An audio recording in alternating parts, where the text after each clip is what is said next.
Children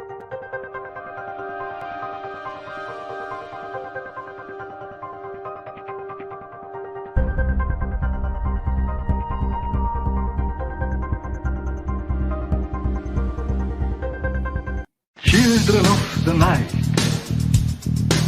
what music they make. They're all gonna laugh at you! They're coming to get you, Barbara. What's that? I'm not gonna hurt you. I'm just gonna bash you with it.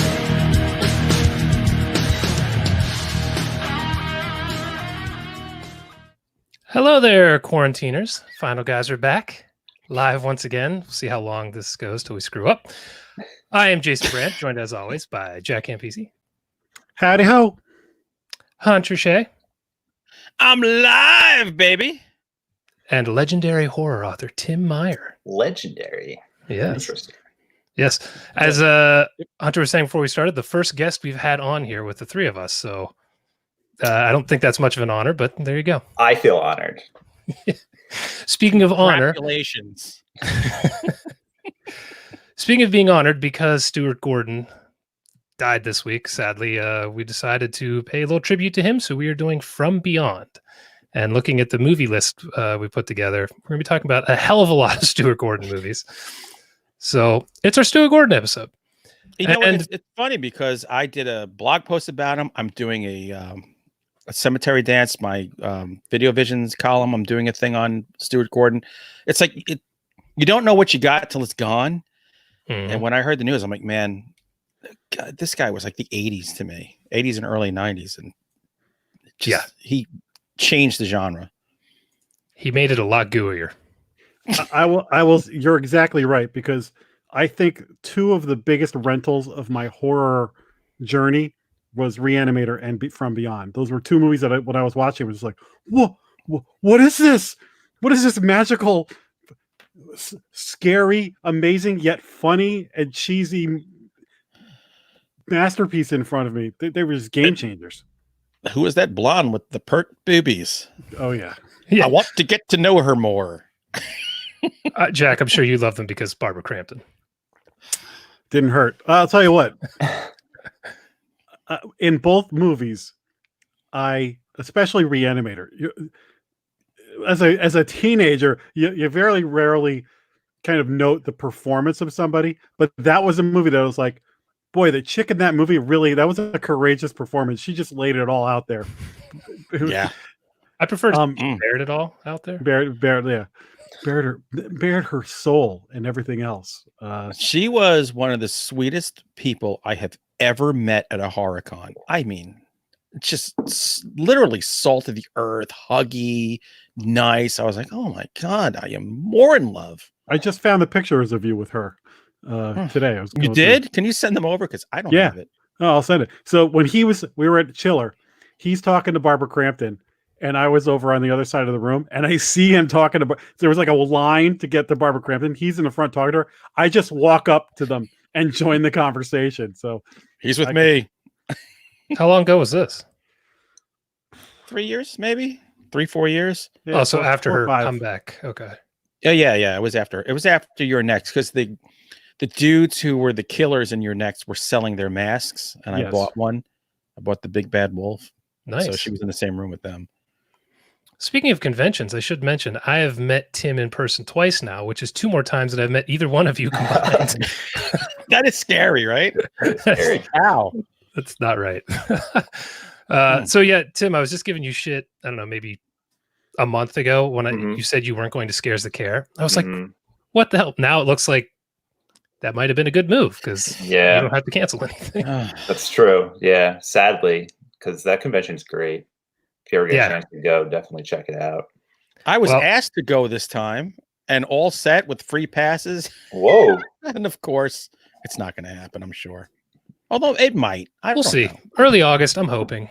We'll see what happens. Yeah. I was looking. Don't hold your breath. Actually, hold your breath. Yeah. See how long you can go on it. All right. So because everything is just being delayed, anymore. That's basically all the horror news there is. We're just going to jump into our curation section, as Jack likes to call it.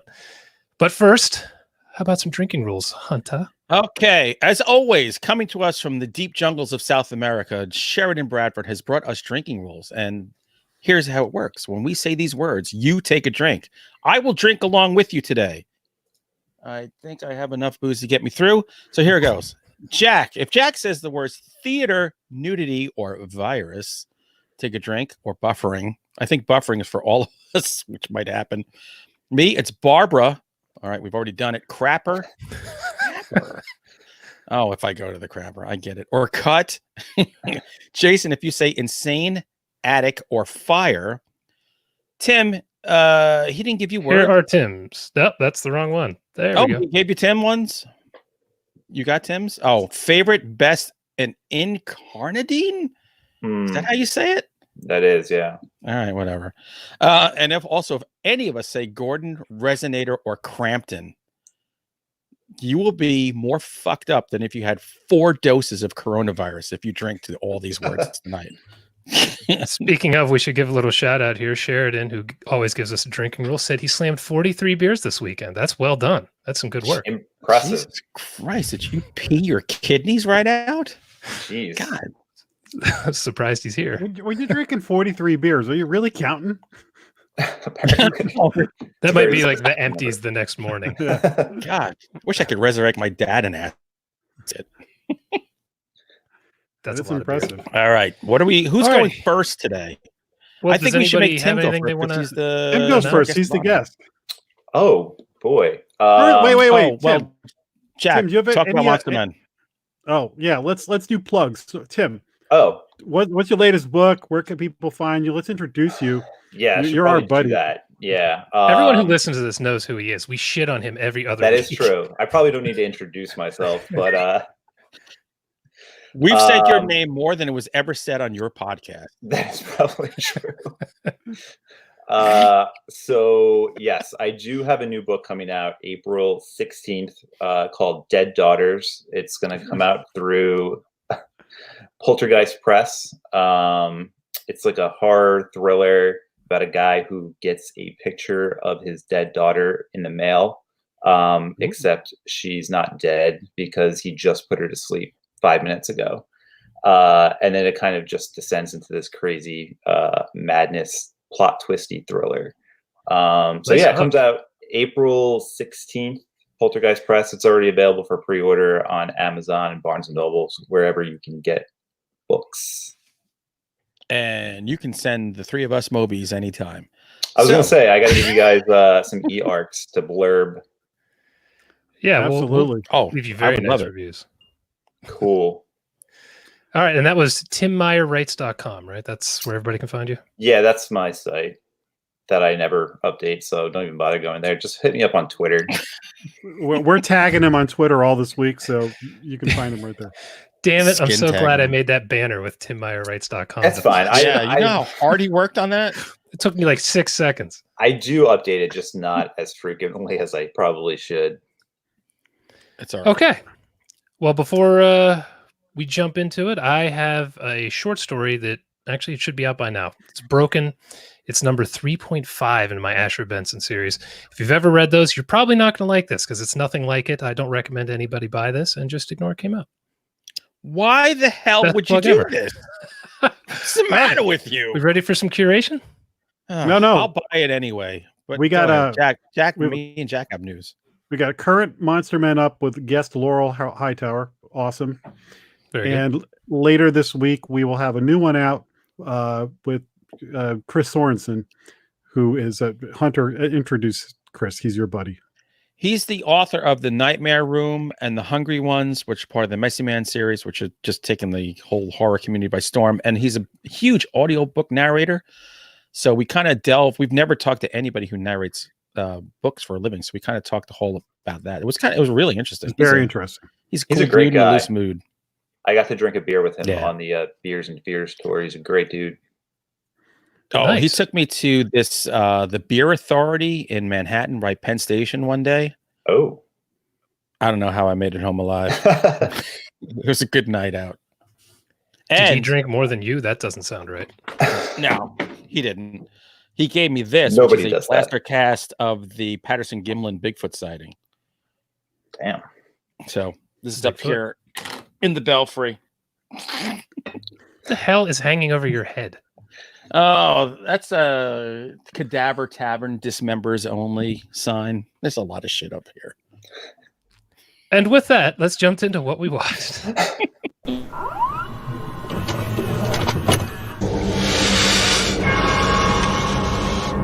have such sights to show you. As our esteemed guest, Tim, you get to go absolutely last. What do you have here, Jeff? That's messed up. Come What you on. watched? That's I've awesome. been looking forward to hearing what he watched and likes. Mr. Greasy Strangler. Oh my god! First of all, The Greasy Strangler is a fantastic movie that everybody on this planet should watch at least once. I agree. It's amazing. It is. You should watch it at least once. And then you should watch Diary of the Dead because that is also a fantastic movie. Oh, shut up. Don't You're, make me come you're a over there. moron. We love you, but you're dumb. If you mentioned the Shining miniseries, I swear I'm coming through the screen. Oh, come on. That miniseries is great. Oh, yeah. You know what? The Campbell Soup Kid, he's much better than the other. Yeah. Oh, totally. No, I love that. I love that miniseries too. I want to apologize for it. What happened to you as a child? So I watched a lot of stuff this week, including Tiger King, the entirety of that stupid show.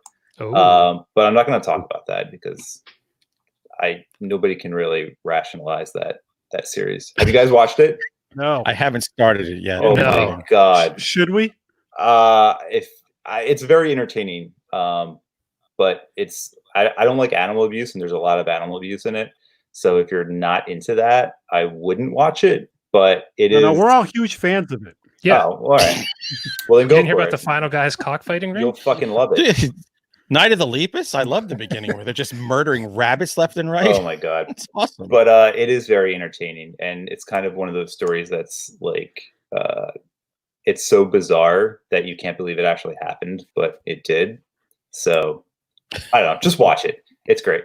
All right. I also It's on my list, trust me. I also watched a movie called Open Grave that was made in 2013. Have you guys ever heard of it? I have seen that. I've heard You have of seen it? I can't remember if I saw it, but I definitely heard of it. It's been a Yeah. while. It was it's been out a while. It's on Prime right now, so you could watch it with your Prime subscription. But it was I watched it because I watched the trailer and it looked interesting. And the main actor, whose name I cannot pronounce, so I'm not even going to try to, but he's that guy from District 9, like the main character from District 9. Oh, yeah. And Yeah. He played Face in the A-Team movie. Yes. Sharlto Copley. Sharlto Copley, yes. So he's basically, he wakes Shardy up. Waffles? I'll just mute him. Continue. He wakes up in this massive grave with all these dead bodies, and he doesn't remember who he is or how he got there. And he goes to like this shack where there's other people who also don't remember how they got there. And it's basically like them trying to figure out what is happening at this place. There's like these people who are kind of crazy, and they kind of act zombie-like. And as the story progresses, you kind of find out more about the characters and the situation that's going on. I liked the most of it. I thought it was very intense, and I thought they did a good job of how they revealed the plot twists. But once like the major plot reveal came through, I kind of like rolled my eyes at it because it was kind of like, oh, really? That's it. But it wasn't bad. I'm not mad. I watched it, and I think like out of 10, I'd probably give it like a 6. All right. I'm going to give it a 10.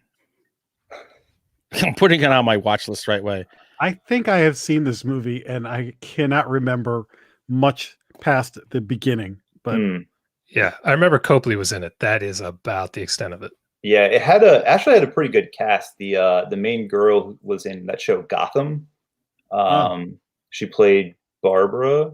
Oh, the hot blonde? Yes, her. I'm in. There we go. That's and then going on your tombstone, Jack. The hot blonde. It also had the guy who's in Peter Jackson's King Kong. He played the boat captain. I don't know if you remember. But he was in it too. He had a big part. And I don't know. The movie was all right. I'm not mad I watched it. The hook was great. Like the hook and all the plot reveals were good. Just like when they actually told you what the thing is and what is actually happening, I was just All right. That means it's awesome. Very nice. See, we're going. This is like George Costanza world. We're just going to go opposite of you. Okay. My name is George, and I live with my parents. Go eat your Snickers bar with your knife and fork. Jack, do you see anything a little more interesting? Oh God, yeah. So in honor of Stuart Gordon, I took a dip in the Stuart Gordon pool and I watched Dagon. Have you guys seen Dagon? Well, Hunter has it because I read his blog post of his favorite Stuart Gordon movies. Dagon is this movie. I didn't realize this was a Stuart Gordon movie. So when I was looking at the list, I was like, oh, that's him. So I went and rewatched it because I hadn't seen it in a billion years. And I appreciated it more now knowing it was him because when I was younger, I didn't pay attention to who the director was for a lot of movies. So this movie's insane. Like it's got the beautiful Stuart Gordon, just serious enough, just campy enough to let a low budget and some spotty special effects go. Like he has that balance where you can accept this big crazy thing he's doing because it's a little bit funny.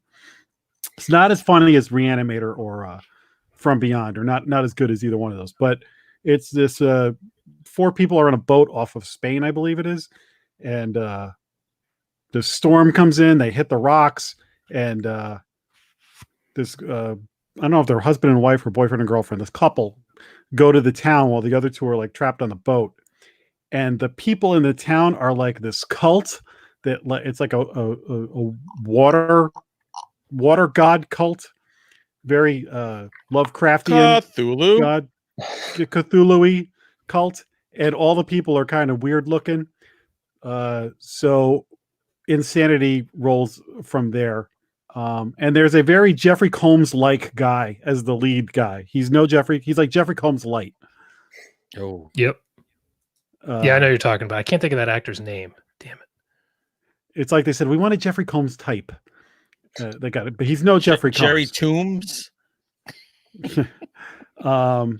So I want anybody who has seen this movie to chime in. I had forgotten so much of it, and if you're looking for something to watch as we're all like stuck at home, fire this one up. You'll have a blast with it, and it's a good one to check off your I've seen the Stuart Gordon movie list. And it's from like 2001 too, so it's not like in the heyday of Stuart Gordon. The face removal scene always bothered the shit out of me in that movie. Just it's brutal. That's one people. I'm sorry. A lot of people consider that like a pretty good Lovecraft adaptation. Like the others were like interpretations, but people seem to think this is like pretty close, a little more accurate. You know, it was weird. That movie was actually not based on the short story Dagon. It was based on, I think, Shadows over Innsmouth. Yep. But they just like appropriated the name because the short story Dagon is like very bland and boring. It's basically just this guy walking around this dead ship. So they basically took that short story and combined it with that movie. That's a lot of Lovecraft. If you told me I had to make a Lovecraft movie, I'd be like, what the fuck am I going to do? I think Stuart Gordon's style is perfect for Lovecraft movies because it goes.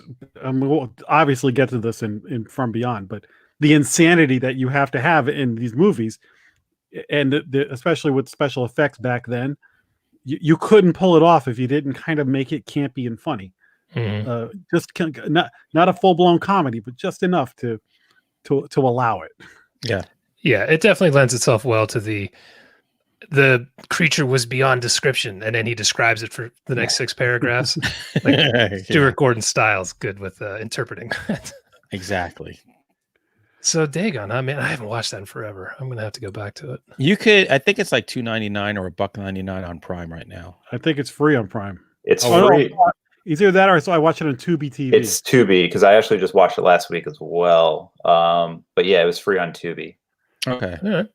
Well, I actually watched another Stuart Gordon movie. I went back and rewatched Reanimator. I probably had not seen it until, God, when was Joe Bob's Big Marathon? Was that a year ago now? 2 years ago? 2 years almost. 2 Yeah. years? I had not seen it until that for a long time, and I've somehow now watched it like 4 times in the last 2 years. Good for you. My appreciation of that movie has just been completely rekindled recently. It is just a freaking masterpiece of 80s VHS horror. It's just insane. When he grabs the cat off his shoulder and flings it into the wall, there's Dude, nothing. Was it Joe Bob who talked about it was a dead cat at one point? Was it? I don't remember. They got an actual dead cat from like a vet's office. Jesus. Just tossing it around. Where the gore goes, where the insanity with Barbara Crampton goes. I mean, if you've somehow never seen this movie, it is an all-time classic of the genre. It's prime peak Stuart Gordon, and you have to watch it. It's just a brilliant movie. It gave us Jeffrey Combs and Barbara Crampton, who I think teamed up in 5 or 6 movies altogether. 3 of them Gordon movies, but they've done other movies together too. Reanimator, Castle Freak, From Beyond. What else? From Beyond, and they've done like 2 or 3 other movies that aren't Stuart Gordon movies. I didn't know that. Yeah. So Reanimator was one of those movies for us old guys like Hunter and me that when you were a horror fan, like your street cred as a horror fan was up a notch when you were like in the know about Reanimator. Somebody's like, oh, Halloween? Yeah. Friday the 13th? Yeah. Reanimator. Oh, you get it. You can come in the back room. I have a special edition of it that also comes with this gorgeous comic book. Like it's a digest size comic book of it. Oh my God. It's unbelievable. All right. Well, speaking of unbelievable, what did you watch? Oh, well, in keeping with the theme, I watched, I think it was his 3rd movie, Dolls. You guys remember this one? I saw that a billion years. So I read your article and I'm like, oh, damn. That was on my, like, which one should I watch? And I'd seen that one, I think, when I was in, who the frick knows, junior high school or high school. So I only have like flashes, and I watched the trailer and I'm like, oh my God, I'm watching that this week. It's a really good movie. It has a guy and his wife, his new wife, Carolyn Purdy Gordon, who was Stuart Gordon's wife in real life. She was the doctor in From Beyond, the bitchy doctor in the mental hospital. Okay, yeah. So they are driving, and the big storm comes, the car breaks down, and they go to this like weird house in the middle of nowhere. And this old man and this old woman take them in. It's like a fairy tale. And the old man is a doll maker. So there's all these dolls in the house. And they said, come on in, have some dinner. While they're eating dinner, here comes some 2 like punk rock Madonna crossover girls, total asshats, and some like Richard Mazer-esque dude who's like, he picked him up off the road, and he's like this, like he's like a big boy child. And the relationship between him and the little girl is beautiful, because they're innocent, and naturally she loves dolls and toys, and he remembers how much he loved dolls and stuff. So it's like the dolls are coming to life, killing every dick slap that's in that house who deserves it. But maybe, just maybe, the pure ones survive. It's sweet as hell, and it's dirty, and it's nasty. It's everything that Stuart Gordon did. Like he gave you a little bit of sex. He gave you a lot of humor. He gave you some gore. He gave you some real terror. I mean, it was the guy working on all cylinders. And it's one that people don't talk about a lot, but man, I love this movie. That was another one. I didn't realize that was him. Yeah. I don't know that I've ever seen this. I used to see it in the video store all the time. I'm not sure that I ever watched it. If you have self-flagellated your nads over watching Puppet Master movies or demonic toys, this is the better way to go. I was just going to mention those movies. But Jason, you're right. This cover is video store legend. Yeah, I see it all the time. I don't think I ever actually watched it. Oh, it's a whopping hour and 17 minutes. Yeah. It's on Shudder right now at 2, I think. So I watched that last week as well. Yeah, that's what my wife and I used to rent this all the time because she liked it because it was sweet. It was sweet. I liked it. It I was hot for one girls. had a nice ending. I also like the actor who played like the goofy big guy. Yeah, that's why I said he reminds me of Richard Mazer from The Thing, the dog keeper. Yeah, they kind of have that kind of vibe going. He was hilarious. I'm not finding it on Shudder. Damn it. Oh, it might have just gone off. I think it was. Or it's on Prime. It's definitely on Prime. I think today might be the last day, though. I think it said the 31st was the last. It's day. off Prime too. I bet it went off all the streaming services. Come on. Daily. It's worth paying a couple of bucks. It is, yeah. It looks surprisingly good. Like the animation too looks really good for this time. It's also mean. Maybe it's on Tubi. Nasty. Maybe. Yeah, all right. Let's see if I can find it. Tim, what do you got? All right. Well, I was gonna do Dagon and Dolls, but since you guys already covered that, I will go to Housewife, which just hit Shudder. I don't know if you guys have heard of this one. Real Housewives? Which one? Jersey, New York, Ocean County, Beverly Hills? I talked about it, I think 2 weeks ago. Oh, did you? Yeah. I want to hear what you think. So I didn't realize that this was the same guy who did Baskin, which is a movie I really enjoyed. Because I like that dreamy, kind of surreal, nonsensical plot, but it still kind of makes sense in a certain way. Those eye gouging. We get that from you. Yes. But yeah, this is kind of like that same thing. So it's basically about a woman who, when she was younger, she witnessed her mother kill her sister and father, and so she's all messed up. And when she's older, she kind of gets involved with this dream cult that like promises that she's like this big something, and then it kind of just goes batshit crazy after that, and you kind of can't tell whether what she's seeing after that is a dream or actual reality. And it just goes to like these crazy, disturbing places. And at first, like, I wasn't that into it, but then by the end of it, I really enjoyed it. Still like Baskin better because I feel like it's just a stronger movie. But this one was very interesting. It's worth watching, especially if it's available on Shudder. Wait, do we agree on Baskin? I guess so. I got to rethink all my life choices. Yeah, Baskin's all right. That's an awesome movie. I have not watched that Baskin yet. That's Baskin's a Clive good. Barker movie without Clive Barker. Yeah, it's really good. Like the creatures in that movie are just fucking insane. Yeah. So Housewife is the one I talked about 2 weeks ago that for some reason has non-English speaking actors, like it's not their first language, in an English language film, pretending to be in America. And the story makes zero sense and it's very bizarre. And then the last 15 minutes is so batshit crazy that it's weird. I want everybody to watch it. Yeah, it's worth a watch. But it's nuts.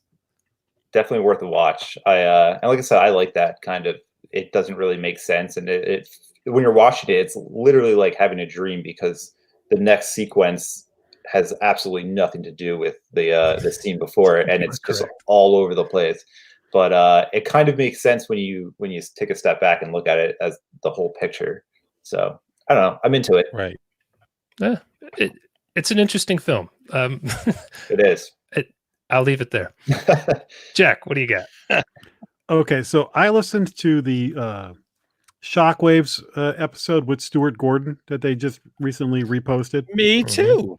I was cleaning the bathroom when I did it. They mentioned a movie that I had never seen, so I looked it up. And what caught my eye was one of the guys says, "Yeah, I like that movie, but I don't revisit it a lot because there's a really extended murder in it that's very unnerving, and I can't revisit that much." I was like, "Oh, what is this?" So have you guys seen King of the Ants? No. But that's a Stuart Gordon movie, right? Stuart Gordon movie. It's like from like the last 5 years or something. I think. Yeah, probably 10. So it's got I forget the guy's name from Office Space. It's got Daniel Baldwin, George Wendt in a actual role, not just like sitting on a bar till he dies, like in the other past couple of movies we've seen him in. Jeez. And Hunter, no surprise here, my girlfriend Kari Wurr is in this. Oh, wait a second. Does she still have the implants? They show her assets, and they are wonderful. All right, she still has the implants. If nothing's gone to south of the equator, still in there. This movie is worth watching. This one I think is on Prime. It's not necessarily a horror movie. It's kind of like a Reservoir Dogs-ish, but low budget. I don't know. Like this podcast? This guy gets hired by like a contractor who's not happy with this politician who's been giving him trouble. So he hires this dude who's like a house painter to kill him. And then afterwards they betray this guy. And basically there's a point where they capture him and torture him. And this guy also, the wife of the politician that they kill is Kari Wuhrer, and the house painter like has a crush on her. When he's following the guy, he's also watching her and kind of falling for her at the same time. You got to check this movie out because it's got great violence in it. It's Stuart Gordon making the most with no budget and a cast of people that's all like, kind of the B-level people, but giving their A effort. I had a blast with this, and the scene that the guy talked about on Shockwaves is great. Like it's worth watching because it's like it's not just kind of over quickly kind of thing. There's some really.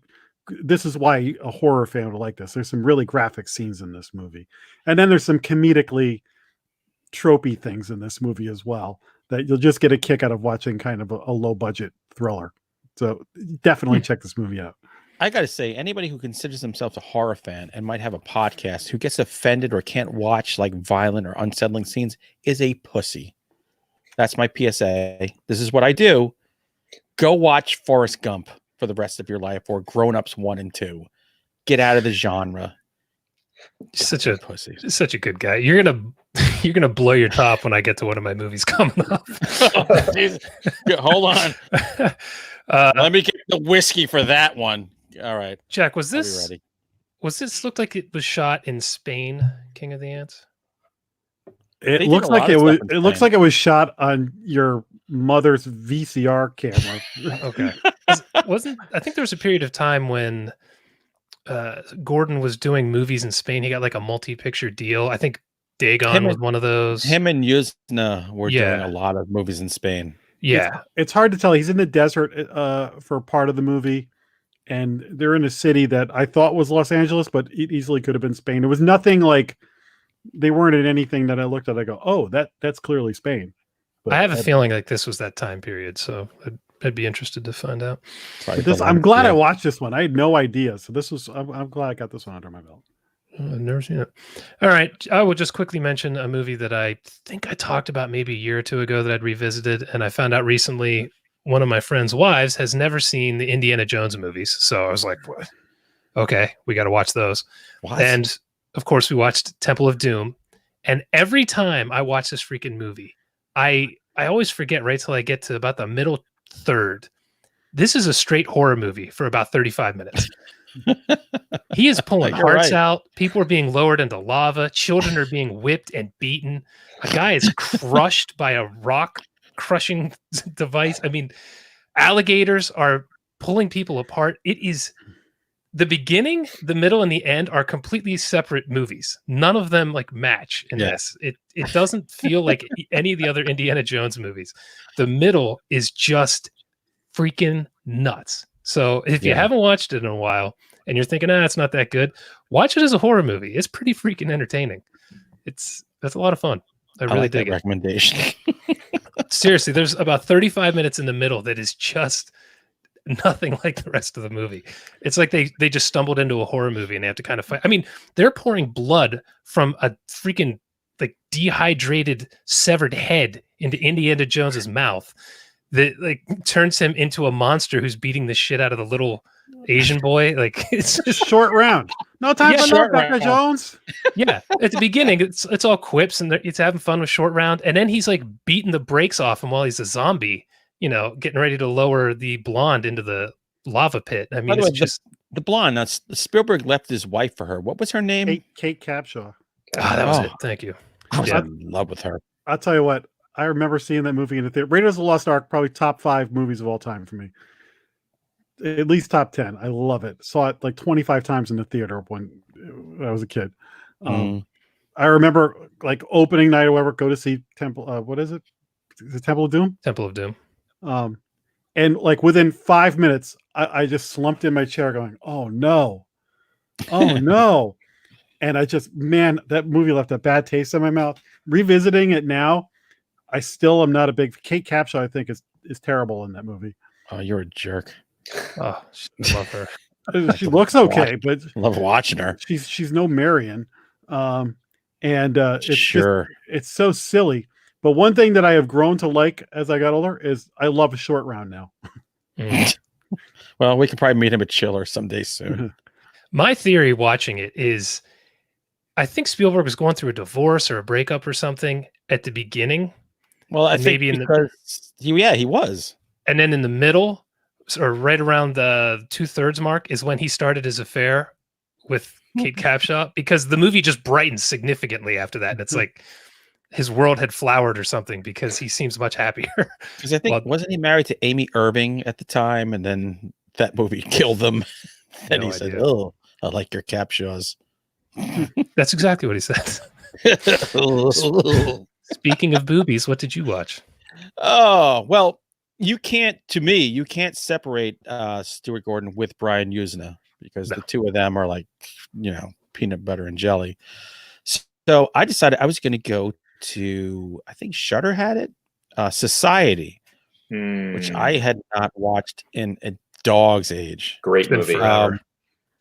This is a movie where, it seemed autobiographical for me, because when you find out your parents are part of some sort of death cult and with orgies, I related to this a lot. I saw myself a lot in the protagonist there. No, I hope not. Jesus Christ. It's a cool movie. It's very 80s, even though it might be 90, 91, but still, we're on the cusp there. But it is literally about a kid discovering that his sister and his parents are part of this like sex death cult, and just weird stuff. Awesome orgy. I mean, there's cool stuff in there. I dug it. Look, it's never going to be one of my favorites, but I'm glad I revisited it. I mean, it's stuff I don't think you can get away with that now. Yeah, there's a lot of shunting in that movie. Shunting is big in that movie. Yeah, because I watched the Joe Bob Briggs version. So that was 2.5 hours of my life. Yeah, I have not gone back and revisited that with him yet. So I've been holding off on. I need to do it before they lose the rights or some stupid shit. So it's good because he lightens it. I don't think I've ever seen it. So should I watch it with Joe Bob? Because yeah. Is that's a good way to watch it for the first time? Yeah, absolutely. Watch it with Joe Bob, because there are parts where this shit, but then boom, here he comes, and you might get a male girl, and then it's all good. Yeah. But it is. I think without Joe Bob, it's like an hour and 20 minutes probably. But with Joe Bob, it's 2.5 hours.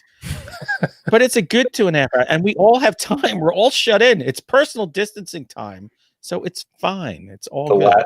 The last act of that movie, I could watch just over and over and over again. It's so good. I'm like, what is going on? And I had been drinking heavily, and it sobered me right up. It was like a shot of adrenaline. What the hell? Yeah, it goes. Get out of the room. It goes in a place that you would never expect it to go, which is awesome. No. All right, you've convinced me. I need to revisit. Jay, you will love this, because as I'm watching this in the living room, my mother and my children keep walking in at the most inopportune times. I'm like, please just effing get out of the room or shoot me at this point. I feel like I remember a shot where somebody's face is coming out of someone else's ass or something like that. I feel like that's in there. There are so many faces and asses in that movie that it's possible. Yeah. There's a lot of body horror. Cronenberg probably whacks off to this movie. Oh yeah. Steve Barnard has it on repeat behind him all the time. No Japanese girls. That's his only complaint. Are there any Japanese zombie nurses? None. Tim, did you watch anything with some shunting in it? I did not, unfortunately. I didn't. But I watched a little gem of a movie called I'm Just Fucking With You. That's the title, really? That is the title. Wow. It is part of Hulu's, was it After Dark series or whatever that is? Yeah. Into the Dark. They have like a horror anthology series that's basically just like an hour and 20-minute movies each episode. And this one's called I'm Just Fucking With You, which is appropriate because it takes place on April Fool's Day, and tomorrow is April Fool's Day. So That's right. It is like the perfect movie to watch tomorrow. But it's basically about this this very weird, kind of socially awkward guy who is meeting his sister at this hotel before their friend's wedding, and the kid has like a huge crush on the girl that's getting married, and he goes to this hotel, and there's just this weird guy working there who kind of plays like all these little practical jokes on him, like these harmless jokes that eventually escalate and get so fucking crazy. Again, it's just one of those movies that starts off very slow and you kind of don't know where it's going, and then it just like it gets batshit crazy. I was really surprised because I've heard like mixed things about the Into the Dark movies, and this one was just it blew me away. I loved it. And Hulu is usually a graveyard for horror movies. This is like I can't sell it to Netflix, HBO, Amazon Prime. Hulu will take it. I know Jason Blum actually produced it. It's called I'm Just Fucking With You. I like the way you enunciate that. Yes. So I didn't have to repeat it again. He has a young child at home. He can't say these words very often. He's sleeping right now, which is awesome. Because otherwise you'd probably hear him screaming in the background. Very nice. Wait till he gets my kids' age. They go to bed around 3, 4 in the morning. Nice. We were all there one time. We all did that. Yeah, nothing like waking up at 2 in the morning because I hear guys in the house with my daughters. Like, what the hell? Guys. Social distancing. Man. Social distancing. Well, I do this because we have like a whole basement area. So I'll just bust the door up and I go, make room for the Holy Ghost. Make room for the Holy Ghost. Screaming as I go down the stairs, hoping I don't see anything I don't want to see. And then I usually look at guys. I go, get the fuck out. Get the fuck out. I'm going to kill you. I'll kill your mother. I'll kill your father. You're dead. I am like every daughter's worst nightmare as a dad because I will say and do everything every guy says they will. I can see it. But I do it. It surprises no one that you're everyone's worst nightmare as a father. It comes out as a podcast host as well. Good. I love my daughters, and if you're going to F with my daughters, I will murder you because nothing will make me happier than prison, where I get 3 meals, 3 hots in a cot, all the sex I can ever have, and I can work out. It's all good if I go to jail. Sounds like a dream. It is. Speaking of butt sex, what do you have, Jack? Well, butt plugging. My next movie is not a Stuart Gordon movie, but it is a sequel to one. I watched Beyond Reanimator, which is the third of the Reanimators, and I had never seen this movie. I've never seen it. I think I saw this on Prime. I did not pay to see it, so I just watched it on Prime or Tubi. Yuzna did this one, right? Did he direct it? I don't know. I feel like he did. But Jeffrey Combs is in it, and Jeffrey Combs is the reason to watch this movie. It's okay. It's nowhere near as good as Reanimator. It's the sequel, The Bride of Reanimator, is more over the top than this one is. So this one is, but when Jason, you're going through the horror series, you could do a hell of a lot worse than watching the Reanimator series. So this one's fine for when you're looking for the endless scroll through. What should I watch tonight? Get this one out of the way and see it. It's okay. But Jeffrey Combs is the reason to watch this movie. He's just so great. So you're watching him in something that is just nowhere near as good as the Reanimator, but he is giving it his all, and just bringing some legitimacy to the thing. So it's what's his name? Herbert West is now. It starts off where he's arrested after he's been experimenting, and one of his creations kills somebody in his neighborhood, and he goes to jail. Then years later, somebody from his past comes to visit him, and it actually works in the hospital and helps him to start continuing his work. So it all takes place in this prison, and it echoes of Reanimator all over. There are certain characters that are big. There's a Barbara Crampton character. There's the doctor kind of guy character. So there's a lot of echoes in this movie, but you could do a lot worse. So I wanted to see like where this was going to fall, and it was fine for if this was on Shudder or something. Like I said, I think it's on Prime. It's worth checking out when you got nothing but time on your hand. How many of these movies are there? Is it just? I think that's it. Okay. Oh, might there be a fourth? I don't know. I feel like one came out in the 2000s, but I could be completely wrong. Well, this did. It's 2003. Beyond Reanimator came out, so there's three. Has anybody here seen it? Mm-mm. Oh, nope. Mm. No, Reanimator is one of those that I love so much. I didn't even want to watch the other ones because I was like, eh. It's like you watch it once, so you know, and then you never really need to go back to it. But like every horror series, I guess I got to get to this one now. Great. Yeah, there we go. I hadn't even thought of it. Damn it. All right, what the hell did I watch? Oh, how could I forget? I watched Black Christmas from this year, the new one. Oh, you said you weren't gonna, you jerk. I said I wasn't going to pay for it. I watch everything. Oh, I didn't pay for it. You didn't? Where is it? Buddy has it, so he let me borrow it. Oh, that's no Buddy. Heard it was terrible. Well, if you take every social justice thing that has ever trended on Twitter and you put it in a blender, grind it all up, and slap Black Christmas on it, that's what this movie is. Sounds confusing. Within 5 minutes, they mentioned the patriarchy. I mean, it is mind-boggling. There's Camille Paglia quotes. There's all this stuff about men and rape culture and just, I mean, you name it, it is in this. It bears almost zero resemblance to Black Christmas. Like zero. Even if you take out all the, I don't know, like social justice, the woke stuff. How about that? All the woke stuff in it. It's just done so poorly. It's done so poorly. I mean, it's playing out like a mystery, like almost like Black Christmas. Who's the killer? But you know who the killers are 10 minutes into the movie. You literally see them.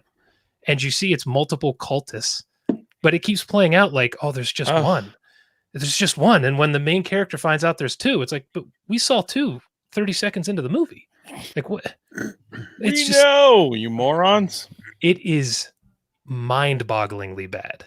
I really don't like to trash movies on here, but do not watch this. I usually do a pretty good job. Usually. Oh my God. You are our official street sweeper. You were like behind the circus shoveling all the elephant shit. I gave Victor Crowley a positive review. Okay. So if I don't like it. You said you have been drinking a lot lately. Yeah, it's a lot. This is it's bizarre. I would be curious to find out how this gets made. Like how do they get the name Black Christmas on it? It has nothing to do with Black Christmas except it takes place at a college and there's a sorority. That's it. There's no other Black Christmas in it. Jason Blum joint. He can do whatever he wants right now. This is a movie. I looked it up and I saw it had a 38% on Rotten Tomatoes. I'm like, bullshit. You people are lying. You don't want to give it a bad review. Yeah. It's a shame because those woke reviewers. We are the most unwoke podcast of all time. It's like a podcast from 1984. It's just, man, I wouldn't hate it as much if it didn't have the Black Christmas name on it. But now I'm wondering how many 18-year-olds go and watch that and they're like, Black Christmas sucks. And they're never going to experience the glory of the first one now because this movie is crap. And it has the same title. Only go as far as the second one. Well, now you're winning. I don't know. At this point, the only people going back to watch the original Black Christmas are real horror fans. That's right. So true. That's true. Fake ass motherfuckers. With that, what did you watch? I'm done.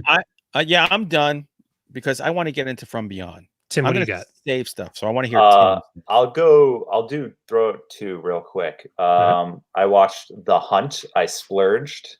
Ooh. And I enjoyed it. It wasn't as deep as I thought it would be. You really thought it would be deep? I thought it'd be deeper than what it was. Deeper than Betty Gilpin's cleavage? No. But it's I'm a big Glow fan. I know a lot about this. She was really good in it. She was the main character, and I thought she did a tremendous acting job. But I don't know. The movie, it was entertaining. It was extremely entertaining. There's a lot of awesome kill scenes, and but I don't know. The movie fell flat somewhere, and I can't really articulate or pinpoint where it went flat. But it was still worth a watch. I don't know if it's worth the $20 that they're charging people right now. Well, look, if you went to the movies, say you brought your wife, it would cost you $34 about the same, just to get in the door. Yeah, exactly. So that's why I don't feel bad paying the $20. But if you can wait, I would just wait for it to be like $5. I can wait. Yeah. So I'm gonna pull the trigger. We're gonna do it. It's fun. But I also watched another movie called Project Metal Beast. That's Kane Hodder's the werewolf with metal skin. Yes. Have any of you guys watched this movie? No, but you've gotten me intrigued now. Oh my God. I watched about 20 minutes and I decided to save it for So Bad It's Good, so I haven't finished it yet. So, wow. Like the first 20 minutes I thought were pretty good. Like the whole opening sequence I thought was really good. And then the movie just drags for like another 60 minutes. And then crap. Like the last like 15 minutes is good again. But it reeks of 90s cheese. I like that. Like, yeah, if you like that stuff, then I don't know. Nobody ever looks at the 90s as like, oh, this is a zenith. I know. It's not that great, but it's entertaining. It's worth a watch. To see Kane Hodder dressed up as like a giant metal werewolf. But other than that, it's like James Hetfield with hair. Yeah, I don't know. I don't know what I was drinking that night that made me decide to put that on, but it was something good, probably. So is it actually not worth me watching the whole thing? Oh no, I would watch it. It's worth a watch, but it's not a good movie. Were you alone when you watched this? Was this like? Of course, I was alone when I watched hating yourself alone, drinking some weird craft beer. Of course. All right. Isn't that how you watch all horror movies? That's pretty much what I do. Yeah, a lot. Before we get to the main feature, watching The Hunt, was it worth everybody shitting their pants when it was going to come out last year, or was it just not that controversial? No, you know what's crazy is that it doesn't attack any particular like group. It kind of just takes shots at everybody, which I kind of enjoyed. So it was, and I don't think it was anything crazy over the top or anything that should have caused it to be delayed. I think the only reason why it got delayed was because Trump tweeted about it or something, and then it got. Forget this. If it isn't going full bore against the libertards, I'm not watching it. Are you saying people on Twitter overreacted to something again? Yeah, that's not possible. But no, it's there's nothing in it that's controversial at all. Is it funny? I thought it was hilarious. I thought it's more funny than it is anything else. But it is surprising because David Lindelof wrote it. I didn't know that he wrote it. And he's done some of my favorite things of all time. Huge fan of Lost. I think the Watchmen series that he just did on HBO is one of the best things on television ever. Wow. Yeah, have you guys watched that? I haven't. If you get a chance to watch it, and if you're a fan of like the graphic novel or the movie, but mostly the graphic novel because it's more about the graphic novel, watch it. It's phenomenal. I liked it. I didn't love it. You didn't love it? No, the last the ending. The ending. I loved it. I thought it was perfect. I don't know. I really enjoyed it. Classic Tim Meyer. I definitely enjoyed it, and I thought it was I thought it was great writing for trying to write a sequel to The Watchmen is not an enviable task. So I thought it was a great effort, and just for me, there was a few things I was like, nah, that's not right. But at the same time, I appreciated the effort, and I thought it was definitely worth watching. And a couple of those middle episodes are awesome. Oh, so good. The writing is so good on it. And I actually like the Leftovers. Have you guys ever watched that? Another Lindelof? Nope. Yes. Ooh, another great series. So I don't know. Lindelof can do no wrong in my eyes. Well, all right then. Ladies and gentlemen who are listening, maybe this is the first time you've ever tuned in. This is coming from Tim Meyer, who said Diary of the Dead is good. Great movie. Don't write out not just good. Recommendation. Great. So you can take that any way you want it. We take it as he's a fucking moron. Sheridan says he loved the ending, so I think Sheridan's a fucking moron too. With that, let's jump into our main feature, From Beyond. You like scary movies? Uh-huh. What's your favorite scary movie? I don't know. You have to have a favorite. What comes to mind?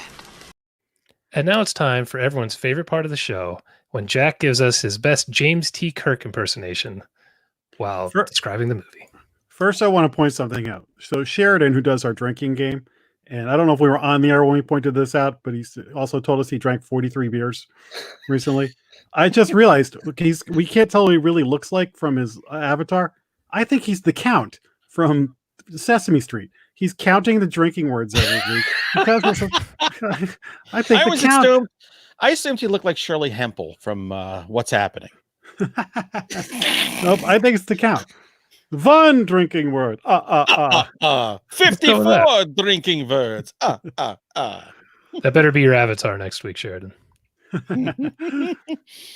All right. So From Beyond. Oh God, he's going Shatner. Let's sit back. There's a machine called a resonator. It enables you to see a world that exists with us, but that you ordinarily can't see. Mr. Tambourine Man!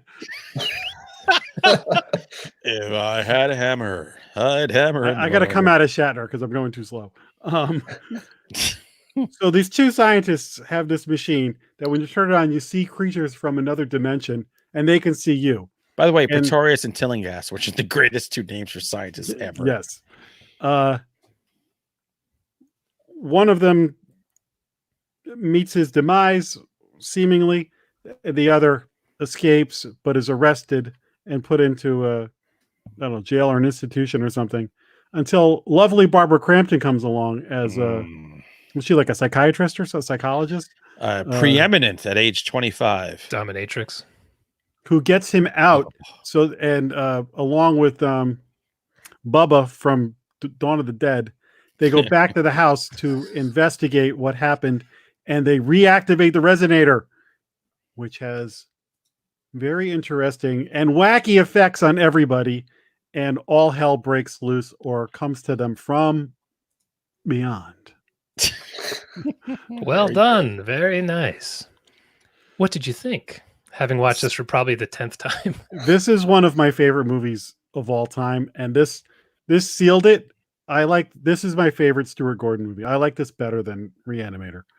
And this is like, listen, I love whiskey and I love beer and I love wine. I love them all, but From Beyond's my favorite one. And every time I watch it, I'm like, oh yeah, this movie is tremendous. And once again, and listen, the slow not so slow metamorphosis of Barbara Crampton.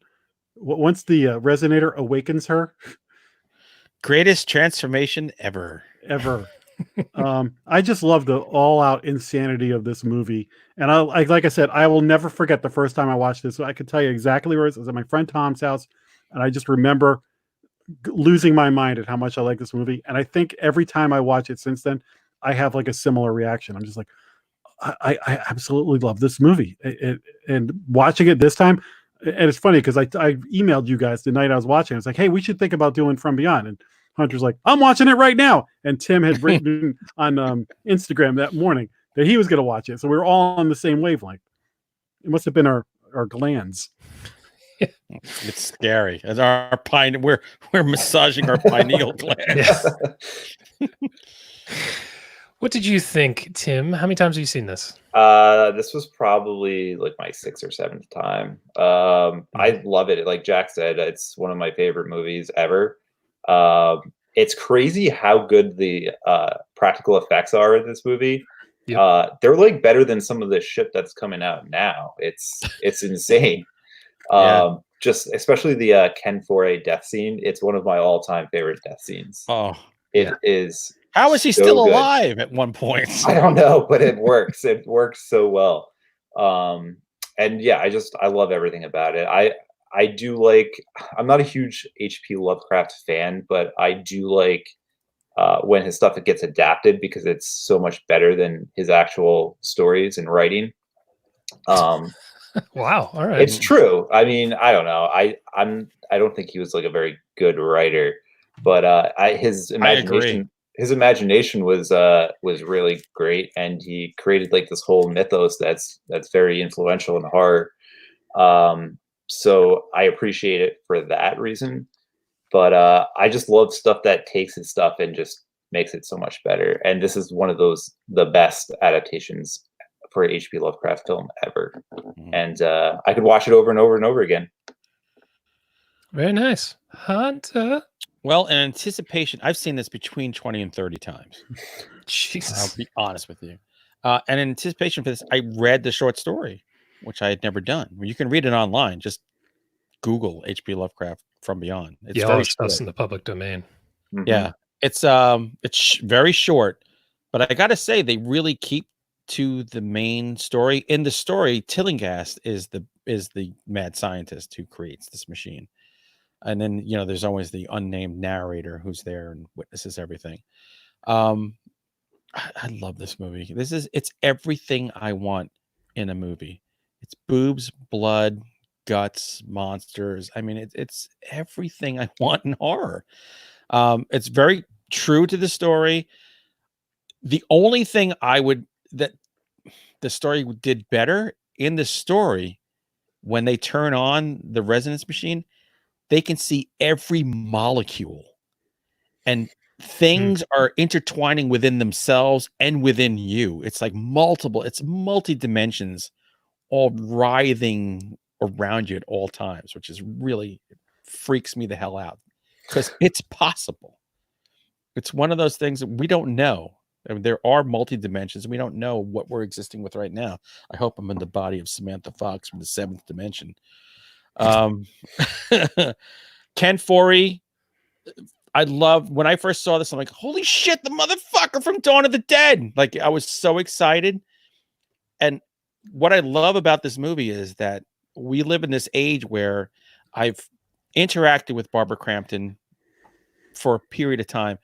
I've met Ken Foray enough times where one time he was hitting on my wife at Chiller in front of me because Ken Foray is the size of an effing skyscraper. So he doesn't care. And she was dressed like a vampire, and he just kept going after her and going after her. And then we saw each other like 6 months later at Horror Find in Gettysburg. And after I'd had a bunch of drinks and I was drinking with Dee Wallace and Doug Bradley. And here comes Ken Foray, and I'm like, hey, motherfucker, you think you could hit on my wife? You're lucky you lived. He looked at me like, what? And I explained everything. And then he said, oh, man, I don't know. I'm just drunk at these things, just having a good time. I guess your wife was good looking. I'm like, that's all right. It's all right. So it's like, I swear to God, it's like those things also that make From Beyond for me, like even a deeper movie where I've interacted with the people in the movie. It's weird, but this is one of those where, like, if it's a desert island disc, I will bring this with me on a desert island to watch over and over again. And you can't beat him in a Speedo, can you? Shit, no. It had been, I don't know how long since I watched this. Maybe since I was in college. I would have watched with my wife when we were dating then. They had college out there in the mountains? It was a couple. Was it a one-room house with a book? It was in the schoolhouse, yeah. It was in the old church. I'm with the second graders. I'm in 16th grade.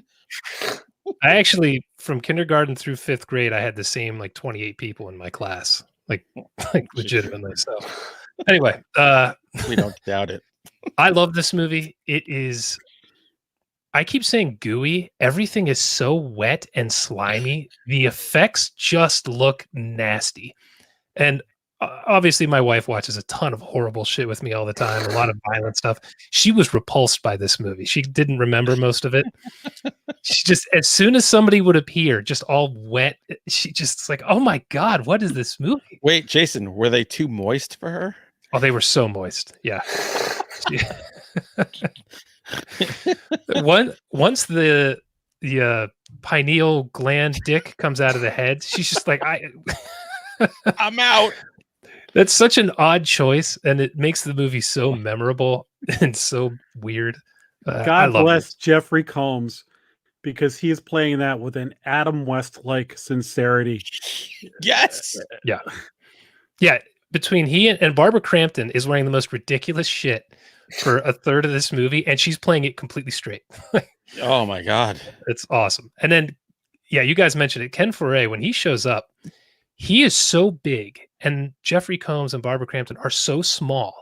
It looks like a dad with his kids. It looks like a Lord of the Rings movie, but they're not doing any of the forced perspective. I had to look it up. I'm like, is this dude this big, or are they that small? It's a combination of both. She is 5'4", and he is 6'5". Yeah, so he's enormous. Yeah. By the way, remember when he made them dinner and he had those like brains in a pot? What were those? Oh, do you know? Dumplings. Yeah. They were dumplings? Yeah, those are dumplings. Oh, they look so gross. Yeah, and he had like 3 of them. His introduction to the movie is so dumb. He's like, hey, I'm so-and-so. I used to play football. Like, yeah. What? That was the entirety of his character arc, too. He just was an ex-football player. Yeah, by the way, the tall one is in the chat, so I just want to say moist.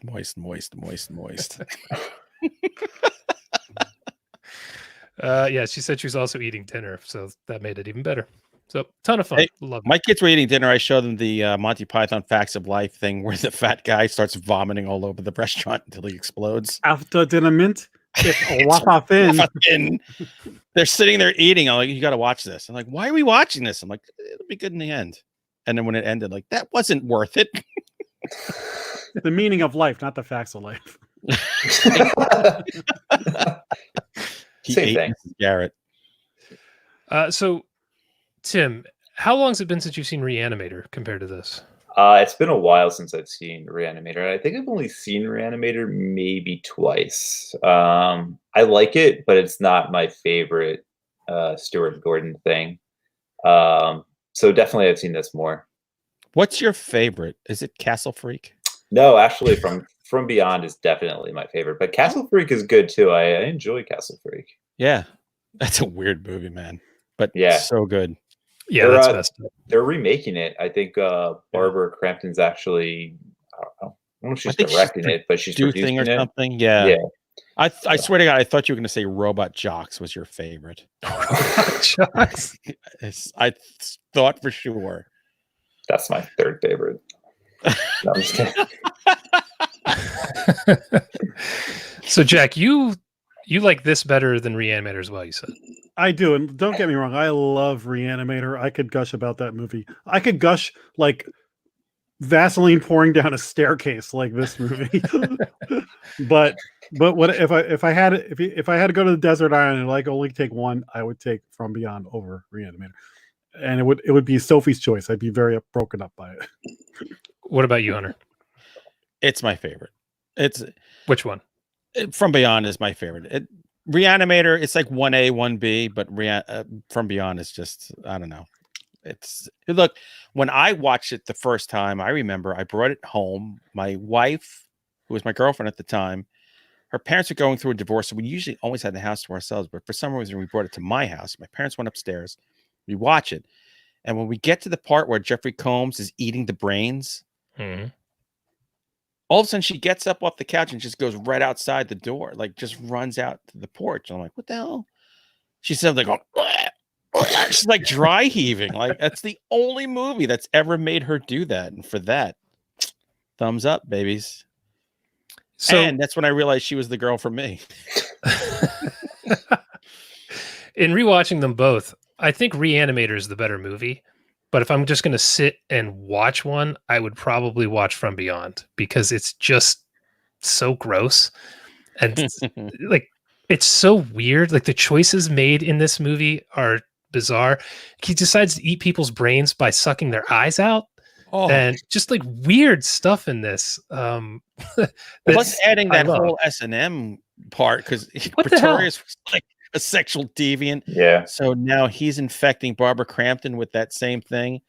But I do like how Crampton was the victim of a deviant in the first one, getting a little bit ahead. Har, har, har. Mm-hmm. In this one, she's all sexed up, trying to like rape Jeffrey Combs, who was almost in a coma. And it's like a mess. He's like a mutant at being this point. eaten by a worm. Yeah, I mentioned that when we were watching this. Like, if she all of a sudden turned into this hornball because of the resonator, she has Ken Foray beside her or Jeffrey Combs. I wonder which one she's going to pick. Well, is this Adonis and then the 5'7" nerd? Is she a size queen or not? That's what it really comes down to. And speaking of Jeffrey Combs looking weird, when the giant worm starts eating him, it's like, this is so cool. And then he comes out bald? Bald, yeah. That's sucked his hair right off, man. Why is he bald? And his head is all misshapen. Yeah. So they can make room for the prosthetic penis that comes out of his head. Yeah, it's great. This movie's so off the wall. I love it. But I'm telling you, the first time I saw it, when that thing comes out of his head, that was one of those moments where it's just like, what am I watching? Yeah. Everyone's reaction to this that wasn't by the resonator, everyone takes it so casually. There's this thing when they're in the hospital, like poking around in his head and the woman's trying to grab it with the forceps. She's just like, oh. And then she finds him eating her brain. She's like, you probably shouldn't do that. Come with me. Right. I remember she's casually trying to pull something out of his head. They taste so good from this instrument. I'm like, this isn't concerning you? Right. Let's keep poking it. By the way, she is the meanest looking woman on earth. Yes. Like Stuart Gordon seemed like the nicest guy ever. And I can't imagine the two of them together. They got divorced. So maybe I was right. She's like the nurse in Cuckoo's Nest. She also looks like the woman in Hellraiser. Oh, yeah. A little bit. Yeah. They bear a very stark resemblance. So I'll tell you, one of the things when I first saw this movie that just blew me away, I love the concept of you turn on a machine and it like molds two realities together and there you could see things. That blew my mind. And I've seen a billion movies that just, I shrug off. Yeah, whatever. That concept to me, I just thought was brilliant. And I know it comes from H.P. Lovecraft. I didn't at the time. When I first saw this, H.P. Lovecraft didn't mean anything to me. But to this day, every time I watch it, I'm just like, this is freaking brilliant. Dude, he knew about the multiverse before the physicists did. Yep. Yeah, it's such a cool idea for a book and a movie. And Stuart Gordon goes there, man. At the hospital, how many people does Jeffrey Combs kill and then escapes? And the cops just never come looking for them? Nah. Oh, he's gone. Good. I bet someone on set was like, shouldn't the cops show up at the house? He's like, it'll screw up the end of the movie. We don't. Yeah. Come on. Nobody is caring. People who are watching this are covered in Dorito dust and yesterday's semen. They'll be fine. God. Oh man. I'm at a loss. I love it when I can stop you all cold. These are the moments I live for. Tim, give us something witty and interesting, please. I don't know how I can follow that. It's not why he's on here. Oh man. Every time I watch this movie and when Ken Foray gets attacked by the bees or whatever, I always feel like that comes up and sneaks up on me. I'm like, oh, damn, he's gone already? Because really, the movie, there's like the first, I guess, 2 acts, and then it leaves and goes to the hospital. And now Jeffrey Combs, his character is totally changed. Then they get back to the house. Spoilers. If we have to spoil a 30-year-old movie. Yeah. Then like she bites off the gland. And suddenly he's like back to himself. And then him and the doctor creature are like going into each other and he like and bursting out and he's like destroyed, but then he reassembles himself. And that literally is where Cronenberg, when he watches this, just unbuttons his pants and just lays back on the couch. Every time. Amazing. Yeah, that ending. I'd forgotten about the goo pile fighting amongst itself. I'd completely forgotten about that part. That was really well done. It's a great scene. Yeah. Yeah, it's amazing. And better use of bugs than Candyman. Mm. When Ken Faree gets it, he gets eaten by those. What are they? I don't know. It's because the flashlight lands and it's pointing at him. I'm like, walk away! Yeah, get out of it. Didn't he shine the flashlight on the two of them and it made the bugs go away? Yes. And then it shines on him and it makes the bugs go to him? Yes, and he stood there waiting to die. Who cares? But it looked cool. Right, exactly. And then his whole body's gone and his head like gives the final like the part, the arms and legs are like kind of twitching. And he's the only character in there who was making any kind of rational decision. So once he's gone, the movie just unravels very quickly. Exactly. He showed more willpower than if I walked in on Barbara Crampton in that outfit and she started flirting with me like she does with him, she wins. Yeah, she wins every time. Exactly. Here we go. Like, fire up that resonator. Let's go. Welcome to BBC land. Turn on the video. Oh, we haven't really talked about is the doctor. What's his name? Pretorius. Mm-hmm. What do you think of that guy? He's a he's my proctologist. Did that guy ever act in anything else you know of? Because they had him so moist and foul the whole movie. It must have been an awful experience. You got to live with your wife after this, man. I should probably lock the door. Seriously, that guy had to have a terrible time because from when he shows up right after his death, they had just have him hosed down constantly. Very and just covered. Yeah. Like he went to Nickelodeon and just got covered in gack. Yeah. I would love to see it behind the scenes, like once they say cut and he's in like this creature effect where it's half him, half the blob or whatever. And Barbara Crampton is there with her nightgown ripped open. Like when they say cut, do they just start laughing? Or are they like, get me the hell out of this? Like, what was it like when they weren't rolling on that set? Well, when he rips her shirt open, my wife went, "Oh," I was like, "Oh, it's Barbara Crampton. It's the best thing that's happened to her in a movie this year." Exactly. Well, that actor Ted Sorrell was in Basket Case 2 from 1990. Never saw that. Then he did episodes of St. Elsewhere, Wings, Star Trek, Deep Space Nine, Law and Order. Everyone's done. I think all four of us have done Law and Order. And his last ever appearance was in an episode of Mad About You, which we go back to last week. That's a great show. It was the woman formerly known as Helen Hunt. I will tell you, in the 90s, I worked with a guy who knew Dick Wolf from Law and Order, and he said, "I have a friend who's trying to be a writer. And, can you give him a break?" He said, "Well, I don't need anybody." He says, "But Mad About You is looking for a writer." So he says, "Tell him to write a script for an episode of Mad About You." So I was like, "Oh, crap." So I watched a lot of Mad About You, wrote this killer script. And it was about Helen Hunt was pregnant at the time, and Paul Reiser, she was going to get the first sonogram, and he thought he was losing his hair, and he went to this hair club for men. It was hold this thing trying to get to the sonogram and do this thing. So I wrote it, I gave it, and turned out that one of the junior writers stole it and pitched it in the pitch meeting with Paul Reiser and everybody. And Paul Reiser went bananas because he didn't realize he was actually losing his hair, and it was a very sensitive subject. So this guy got in a shitload of trouble. He stole my script, and I was like, "Well," and then they were like, "Well, do you want to write another?" I'm like, "No." I was like, "Fuck you. I don't want to write another." But wow, it was good. Hilarious. I had it down, but that's my Mad About You experience. Final Guys brought to you by Storytime with Hunter Shea. Hey, that's why people tune in. Anybody else have anything they want to add about this before we get out of here? I enjoyed this movie so thoroughly. So good. Yeah. Stuart Gordon will be missed. He's given If you're going to watch one Stuart Gordon movie, I would say this is the one you watch. Definitely.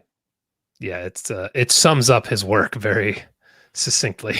It's as going back to some of these movies that I'd seen and didn't realize it was him, or watched for the first time. You see his stamp on everything, and you could be like, oh, that's kind of Reanimator-y, or that's From Beyond-y. He's got that little sense of campiness, that sense of humor, and the schlockiness, but it's not Roger Corman over the top schlockiness. Like, it's just right.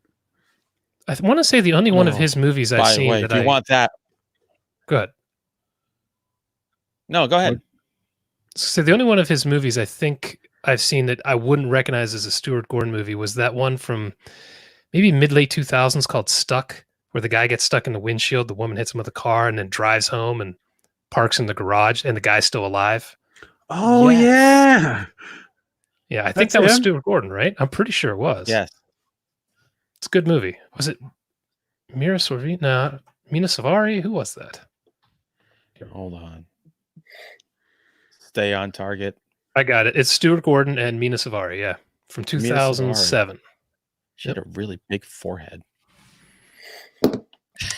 All right. With that, what was the name of your book again, Tim? Give us another plug. Dead Daughters. How do you forget that name? Yeah, right. Because he has a son. It's very easy for him to write that. No, I'm saying Jason could remember. That's a bold title. We mentioned that a couple weeks ago, and I was like, that is a bold title.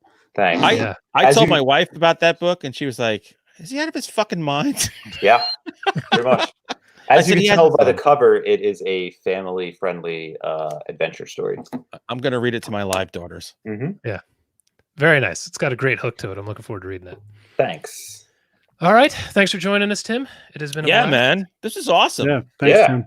Hey, thank you guys. Again. Anytime we have like the Dark Tower 2 we're going to cover, we got to have Tim on here. I'm upset, though, because Tim, I was expecting him to bring up movies that was like the worst ever. Like, listen, I recognize The Dark Tower is not a good movie, but I enjoy it for what it is.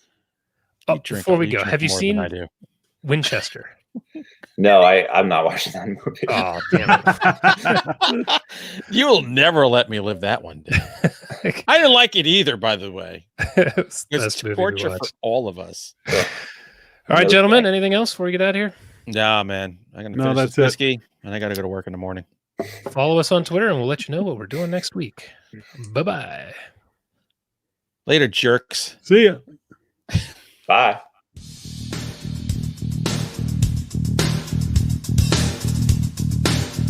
Game over, man.